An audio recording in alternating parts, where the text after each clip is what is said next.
I'm Andrew Huberman, and I'm a professor of neurobiology and ophthalmology at Stanford School of Medicine.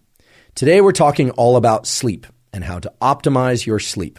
Let's consider what the perfect 24-hour cycle would look like. Regardless of when you wake up in the morning, one of the first things that happens is that your body temperature is increasing. And that's just going to happen naturally. That increase in body temperature, in turn, causes an increase in the release of a hormone called cortisol. Cortisol is often demonized and considered this bad thing. And indeed, you don't want cortisol to be chronically or consistently elevated throughout the day or night. But you do want cortisol to reach its peak early in the day, right about the time you wake up. One way that you can ensure that that cortisol peak occurs early in the day, right about the time that you wake up, is to view bright light, ideally from sunlight, within the first 30 to 60 minutes after waking. The reason for that is very simple. You want to trigger that cortisol increase to occur very early in your day. And you don't want that cortisol peak to happen later, which is what will happen if you wait to get outside and see sunlight. The reason for this is that you have a set of neurons, nerve cells in your eye. They're called intrinsically photosensitive melanopsin cells, but you do not need to know that name. Those neurons respond best to bright light. And especially right after waking early in the day, they are best able to signal to a set of neurons that reside over the roof of your mouth, called the suprachiasmatic nucleus, which is a cluster of neurons that then sends a huge number of other signals, electrical and chemical, out to your entire body that triggers that cortisol increase, provides a wake-up signal for your brain and body, and sets in motion a timer for you to fall asleep later that night. Here's what you do, or at least here's what I do. I wake up in the morning and I want to reach for my phone. But I know that even if I were to crank up the brightness on that phone screen, it's not bright enough to trigger that cortisol spike and for me to be at my most alert and focused throughout the day and to optimize my sleep at night. So what I do is I get out of bed and I go outside. And if it's a bright, clear day and the sun is low in the sky or the sun is, starting to get overhead, what we call low solar angle, then I know I'm getting outside at the right time. Especially on cloudy days, you want to get outside and get as much light energy or photons in your eyes. But let's say it's a very clear day and I can see where the sun is. I do not need to stare directly into the sun. So the way to get this sunlight viewing early in the day is to look toward the sun. Never look at any light, sunlight or otherwise, that's so bright that it's painful to look at because you can damage your eyes. But for this morning sunlight viewing, it's best to not wear sunglasses. That's right, to not wear sunglasses. It is absolutely fine to wear eyeglasses or contact lenses, so-called corrective lenses. In fact, those will serve you well in this practice or this tool because they will focus the light onto your neural retina and onto those melanopsin intrinsically photosensitive ganglion cells. This is grounded in the core of our physiology. There are literally hundreds, if not thousands, of quality peer-reviewed papers showing that light viewing early in the day is the most powerful stimulus for wakefulness throughout the day, and it has a powerful positive impact on your ability to fall and stay asleep at night. So this is really the foundational power tool for ensuring a great night's sleep and for feeling more awake during the day. If you wake up before the sun is out, you can and probably should flip on artificial lights in your internal home environment or apartment or wherever you happen to live if your goal is to be awake.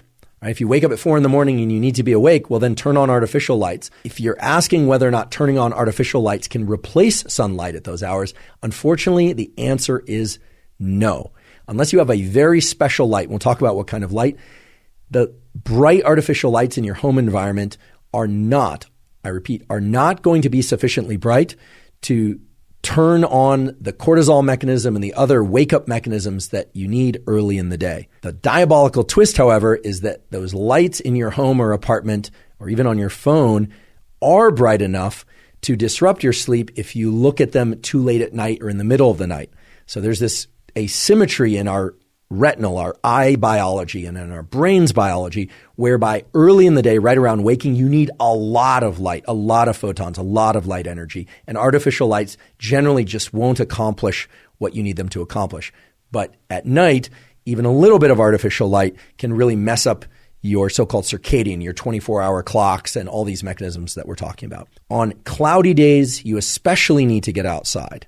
I repeat, on cloudy days, overcast days, you especially need to get outside and get sunlight. You just need to get more of it. Now, how much light and how much light viewing do you need? This is going to vary depending on person and place, literally where you live on Earth, whether or not there's a lot of tree cover, whether or not you're somebody who has sensitive eyes or less sensitive eyes. It's really impossible for me to give an absolute prescriptive, but we can give some general guidelines. In general, on a clear day, meaning no cloud cover or minimal cloud cover, you want to get this sunlight exposure to your eyes for about 5 minutes or so. Could be 3 minutes one day, could be 7 minutes the next day, about 5 minutes. On a day where there's cloud cover, so the sun is just peeking through the clouds or it's more dense cloud cover, you want to get about 10 minutes of sunlight exposure to your eyes early in the day. And on days that are really densely overcast or maybe even are rainy, you're going to want to get as much as 20 or 30 minutes of sunlight exposure. Just don't try and get this sunlight exposure through a windshield of a car or a window, whether or not it's tinted or otherwise. It takes far too long. It's simply not going to trigger the relevant mechanisms. Now, if you live in a part of the world where it's extremely dark and overcast, or the weather won't let you outside, or you live in a cave, there are sunlight simulators or daylight simulators that you can purchase. Those are quite expensive in general. Therefore, I suggest cheaper options that work just as well because they get just as bright. Things like ring lights that are sold in order for people to take selfies and this kind of thing. A LED tablet will work pretty well. I actually have one of those and I put it on my desk all morning, even though I still get outside and look at sunlight first thing in the morning. Again, also, especially, I should say, on cloudy days. Many of our listeners live in locations throughout the world where, for instance, during the winter, it gets very, very dark, so they can't get sufficient sunlight. But get that morning light, ideally from sunlight, and take into account all the specific points that I've given you here. When you start doing this, you'll notice that your body will start to feel more energized, and it will feel more energized more quickly. You'll actually start to notice this mechanism kicking in each day, especially if you're paying attention to your physiology. It's that diffuse, very bright sunlight, that photon energy that you really want, that's going to set all the rhythms of your brain and body in the proper way. Not just that cortisol peak, but it's going to trigger proper metabolism. It's going to set a timer for you to be able to fall asleep about 16 hours later. It's also going to suppress any melatonin, a hormone that makes you sleepy, that happens to be swimming around in your bloodstream at the time you wake up. It does a number of other things too, including interact with the adenosine system and kind of wash out some of the adenosine that might still be residual if you didn't sleep enough. Fundamentally speaking, get that morning sunlight viewing. I promise you will be grateful that you did. It makes everybody feel better, feel more alert, and it will greatly assist with your ability to fall and stay asleep later that night. You will also want to leverage not just light, but temperature as a tool. If you are inclined, it would be wise to try and increase your core body temperature a bit more quickly than it would otherwise if you were to just, shuffle around outside, get your sunlight, maybe read a little bit, etc. And there are two main ways you can do that. The first way is to get into cold water of some sort. So this could be a cold shower of anywhere from 1 to 3 minutes. This could be an ice bath if that's your thing. It could be a cold tub, or if you own a cold tub that's specifically designed for deliberate cold exposure, get under some cold water. 1 to 3 minutes of cold water exposure will wake you up because of that adrenaline release, and I want to highlight the and, it will serve to increase your core body temperature. That's right. If you put something cold on the surface of your body, your brain, a little cluster of neurons in the so-called medial preoptic area, act as a thermostat and say, the external of my body is cold, and therefore I'm going to heat up my core body temperature. So this is a little bit paradoxical. People think, if you get into cold water or an ice bath, your body temperature is going to drop. And indeed, that's true if you stay in for a while. But if you just get in for about 1 to 3 minutes, or under the cold shower for 1 to 3 minutes, your core body temperature will increase. So this is great for waking up. And we have exercise. One of the best ways to increase your core body temperature early in the day is to do exercise. I always say the best time to exercise, at least what the research points to, is immediately when you wake up in the morning. It could be a walk, so you can get your sunlight exposure while you're taking a walk first thing in the morning. It could be a light jog. It could be skipping rope. But try and get your core body temperature increased first thing in the morning. And a great way to do that is with the cold water and or with exercise. And again, it doesn't have to be your full-blown workout for the day if you're doing workouts consistently, which I hope everybody is, because everybody really should exercise. Right now, you'll notice we're only focused on this early part of the day, and you might be saying, wait a second, I thought this was an episode about tools for sleep. Well, everything that we're talking about doing in these first 60 to 90 minutes of the day really set in motion a wave of biological cascades that carry through the entire day and into the evening and into the night and really do serve to optimize sleep. So just hang in there with me. So the next category of tool for use early in the day is caffeine. You do not have to drink caffeine. So what I'm about to describe are ways to leverage caffeine use to optimize sleep and wakefulness if you are comfortable with caffeine. Caffeine is something that a lot of people consume early in the day. How much depends on your tolerance, and there's a lot of individual variability here. Again, caffeine is a adenosine antagonist, or effectively works as a adenosine antagonist and limits sleepiness. And for many people, shifting that caffeine intake from immediately after waking in the morning to 90 to 120 minutes gives them a much longer arc of energy throughout the day, and they don't feel the need to drink more caffeine later in the afternoon.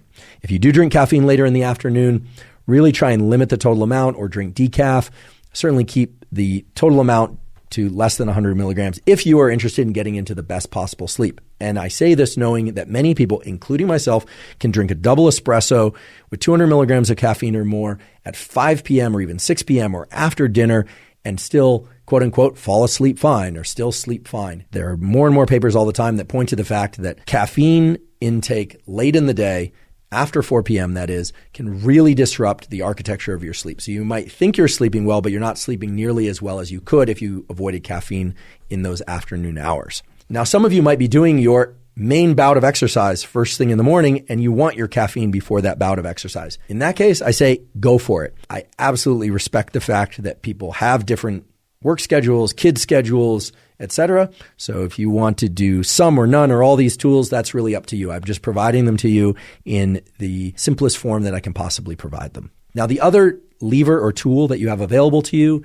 is food, not just what you eat, but when you eat. And it turns out that if you eat early in the day, you support a biological clock mechanism that will make you more alert early in the day. That said, many people choose to fast in the early morning hours of the day or in the first part of the day. I'm one such person. I generally don't ingest any food until about 11 a.m. or 12 noon. Sometimes I'll have breakfast. If people are meeting for brunch or breakfast, I will have breakfast for social reasons every once in a while. But most of the time, I don't eat until about lunchtime. However, some people are really hungry when they wake up in the morning. Just know that if you eat early in the day, you are further triggering an increase in metabolism and in temperature that will make you more alert.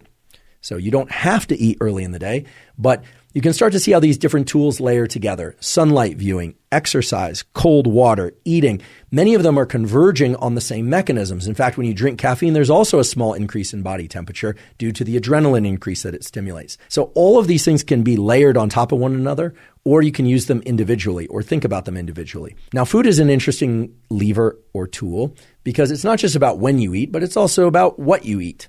And I've talked a lot about eating for energy and what that means in terms of caloric energy versus neural energy, et cetera, in previous podcast episodes. We're not going to focus on that now because that's very nuanced. All that said, if you eat a very large meal, it doesn't matter if you slept terrifically well 10 hours the night before, or if you are about to go to sleep, or if it's the middle of the afternoon. If your gut is full of food, there's just a large volume of food in your gut, it's going to divert a lot of blood and other critical resources away from other organs of your body, in particular your brain, and you're going to be sleepy after eating a big meal. So this is sort of a duh, but I think oftentimes in the discussions about what to eat for energy, people neglect to consider food volume as a strong parameter or variable in that discussion.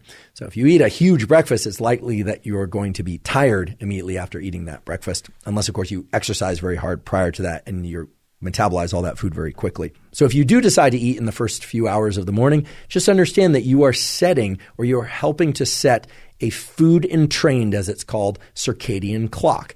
Light, temperature, timing of food intake, movement and exercise, all of these things literally funnel in a neural sense. They funnel into this thing that we call the circadian clock, and they let that clock, that set of neurons, predict when you are likely to be eating and active and viewing sunlight the next day and the next day and the next day. So what all these tools do is they really set up a cascade.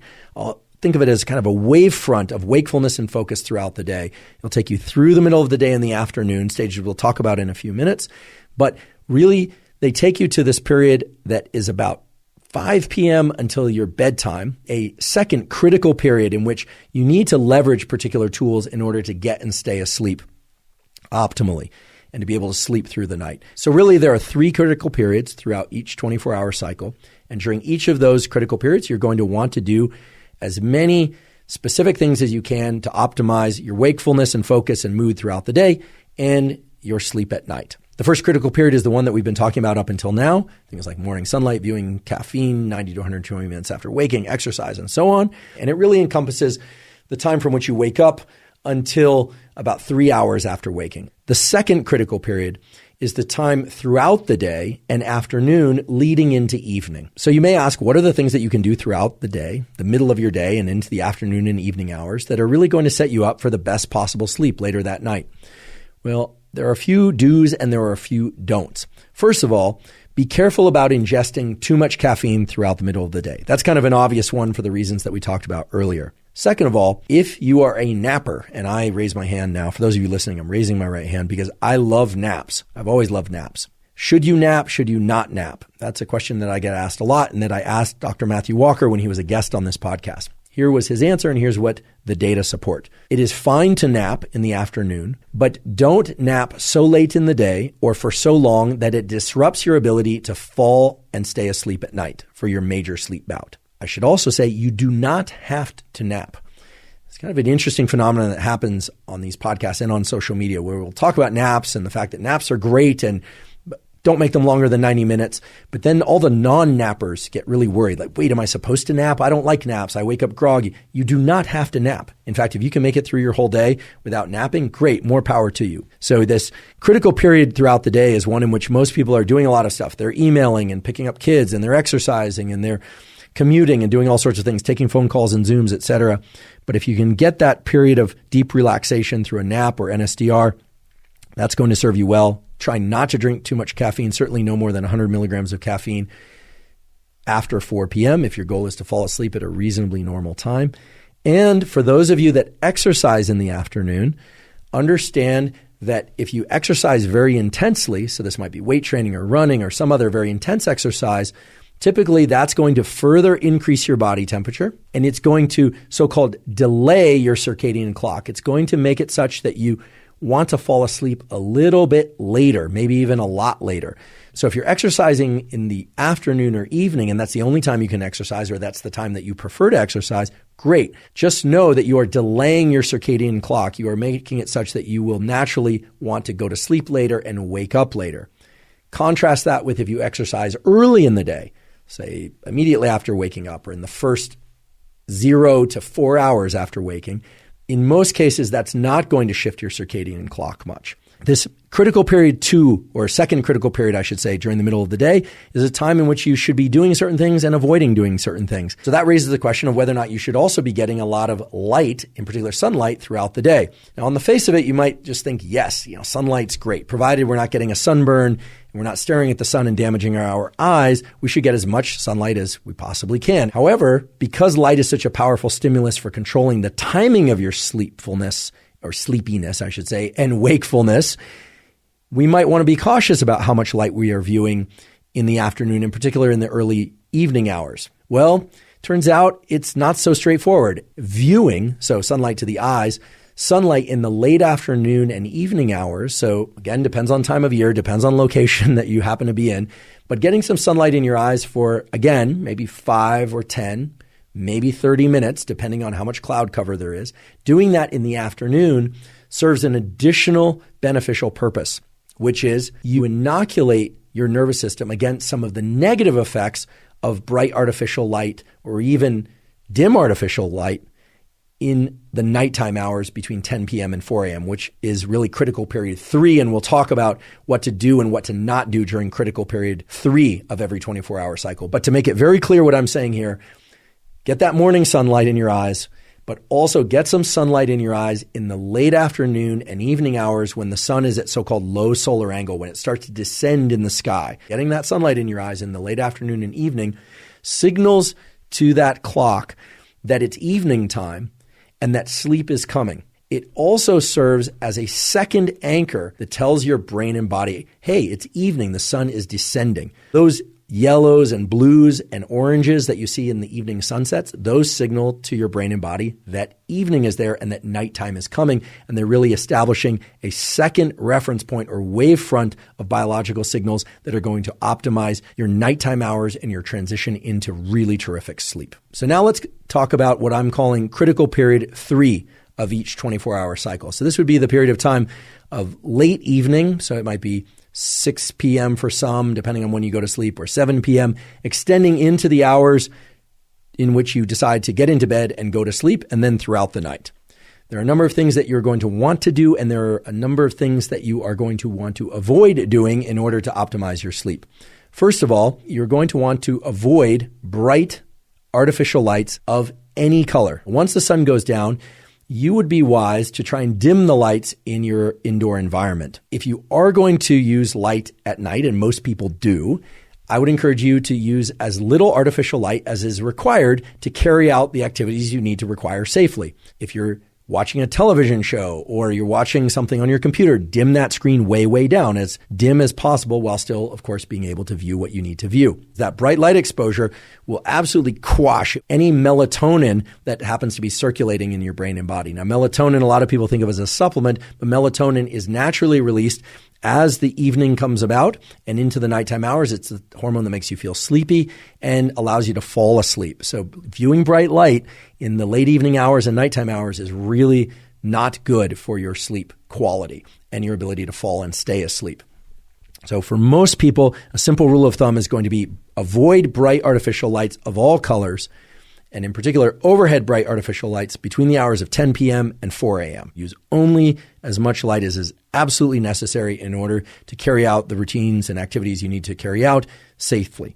Now that's light, but as you recall, we also have this tool related to temperature. And you're probably not going to be surprised that the way to leverage temperature in the evening is the exact opposite of the way that you want to leverage temperature early in the day. Early in the day, temperature increases from cold showers or exercise, etc., wake you up.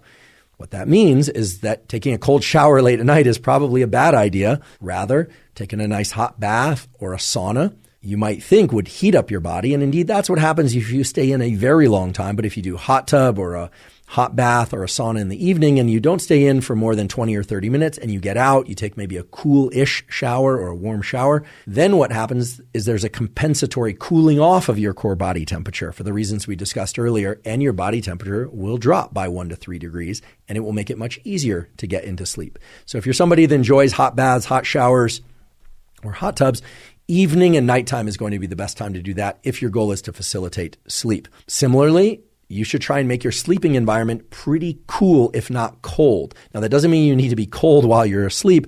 You can get under as many blankets as you need, but it's a good idea to make your sleeping environment cool. In fact, drop the temperature in that sleeping environment by at least 3 degrees. You'll be happy that you did. You're going to want to sleep in a relatively cool or cold sleeping environment and then layer on the blankets as needed to stay asleep. If you lower the temperature in your sleeping environment, so lower the temperature in that room, or use a controllable mattress cover that can cool down like 8 Sleep or something of that sort, it's naturally going to make your sleep environment cooler.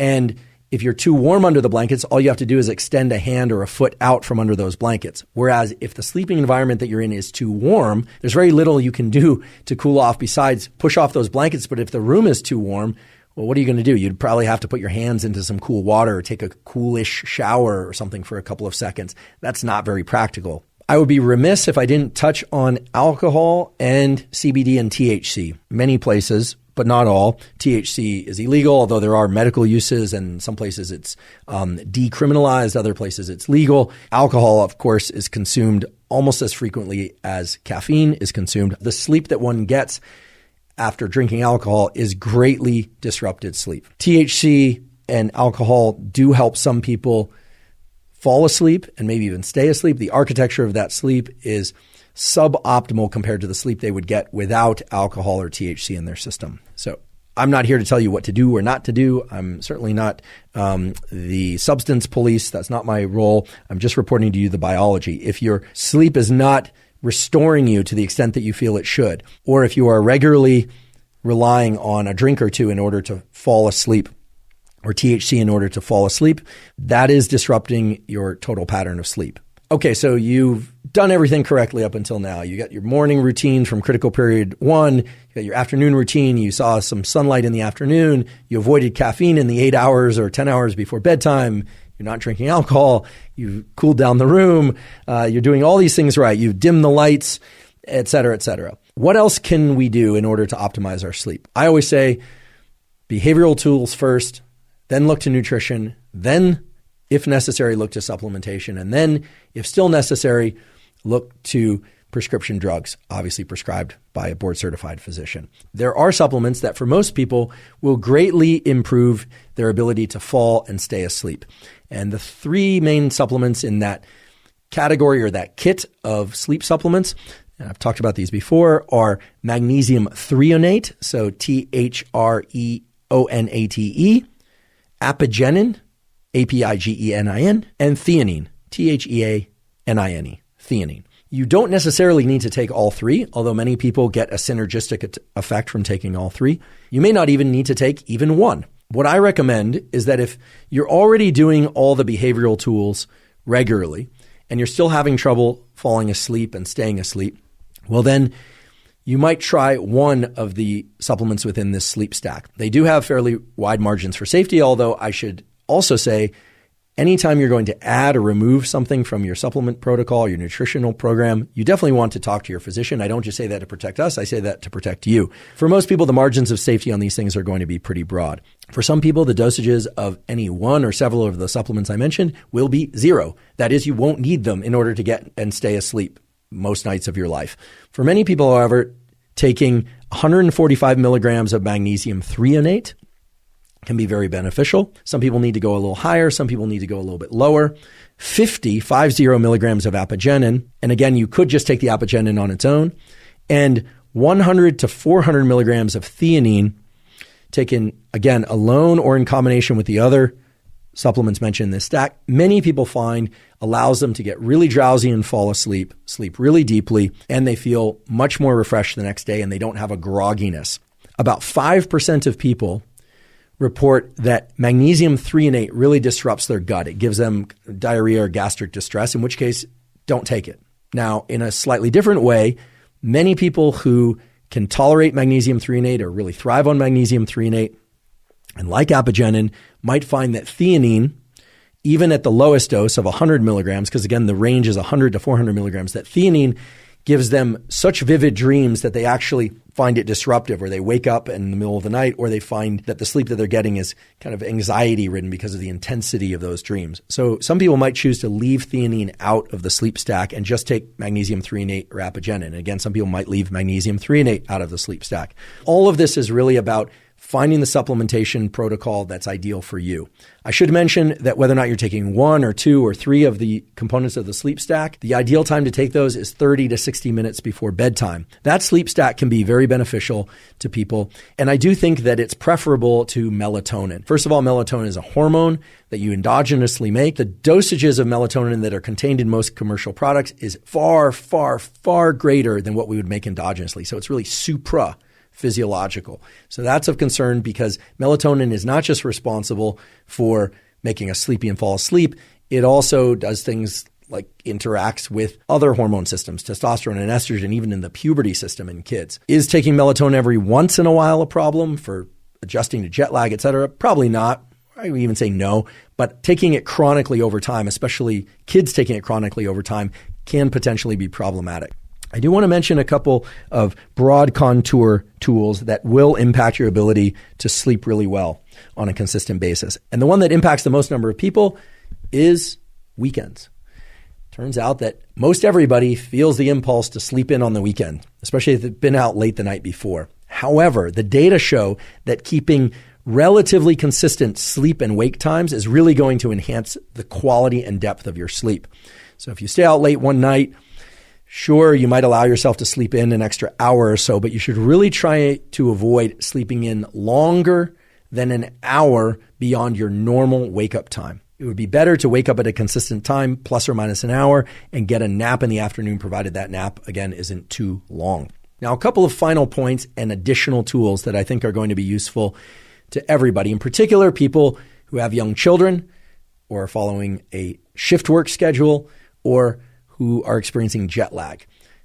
Keep in mind, jet lag can be due to travel, which is obvious, but jet lag can also be due to getting woken up in the middle of the night, right? Your body doesn't know the difference between flying to a new time zone and getting woken up in the middle of the night.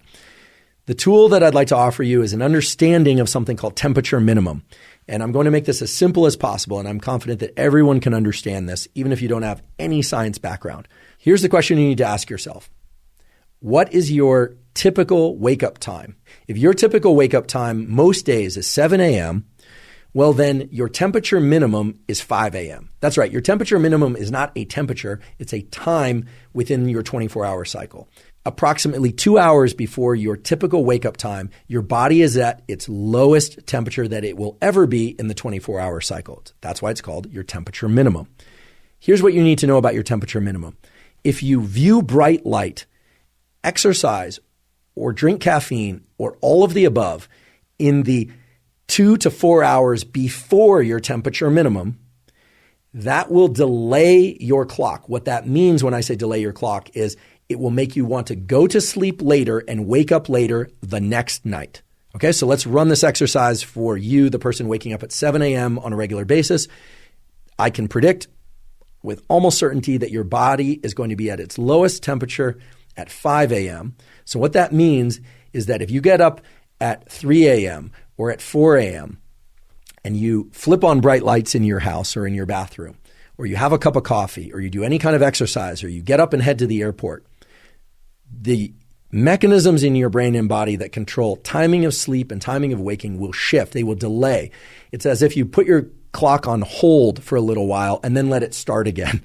Okay, that's the simplest way I can describe it. And you will tend to want to go to sleep later and wake up later the following night.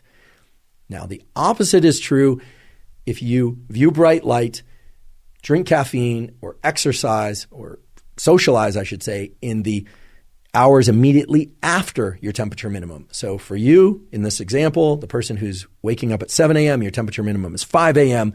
If you view bright light, exercise, maybe have a snack, maybe not, or socialize, move about at 5:30 or 6 a.m. or 7 a.m., that will tend to phase advance your clock. It will tend to basically make you want to go to bed earlier and wake up earlier the following night. Now, I use this example of a person who wakes up typically at 7 a.m., whose temperature minimum is 5 a.m., but of course you need to adjust that for yourself if you're somebody who wakes up at 9 a.m. or at 5 a.m., etc. Why do I offer this as a tool? Well, this is an immensely powerful tool if, for instance, you're headed to a time zone where you need to go to bed earlier and wake up earlier once you arrive in that time zone. What it means is in the day or two before you leave, you can force yourself to exercise, drink caffeine, maybe even to eat a meal early in the morning, or maybe you still fast early in the morning. That's really up to you. But you force yourself to do the activities that are going to phase advance your clock.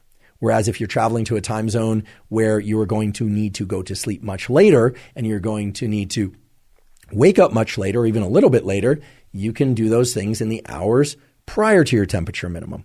And I should say for everybody, people who are who are jet lagged and engaged in shift work or not, but just for everybody, if you need to be awake in the middle of your sleep cycle, you're feeding a baby or you're taking care of a loved one or you need to do something that's critical or you need to work, use red light. Okay. Now for shift workers who really are trying to stay awake all night and sleep all day, this is not going to be ideal. But for people that, for instance, need to stay up really late one night or wake up especially early, like 3 a.m. to prepare for an exam that you're just not ready for, or to head to the airport, etc., using red light has been shown to allow people to be awake enough that, and obviously see what they need to see in order to perform their activity safely, but it does not seem to disrupt the cortisol rhythm that is the healthy, normal cortisol rhythm. Okay, so that's a lot of information and a lot of tools, and I really want to encourage everybody to get your behaviors right, get your nutrition right for you. I promise that if you start to implement some, or ideally all of these tools, the quality of your sleep will increase tremendously. And of course, in doing so,